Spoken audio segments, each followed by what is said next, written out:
Hongera sana kwa mchezo na kile ambacho umekifanya kama kiongozi kimetoa taswira moja kwa moja katika mapambano siku ya leo na mmepata ushindi. Pengine unaiona nafasi yako ina umuhimu kiasi gani katika mchezo kama kiongozi na mlinzi wa kushoto katika kuiongoza timu yako na kupata matokeo rafiki?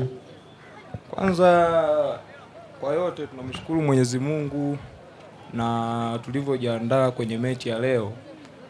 Ni jambo la kuwashukuru makocha na viongozi wetu kwa kutufikisha hapa. Sisi tunasema kazi kwetu kutumia miguu na uwezo wetu kuwafikisha wanapopataka wenyewe na sisi tunapopataka, pamoja na kijiji chetu kuwa wanafurahi kupitia timu yao ya Matunda CB Yankees.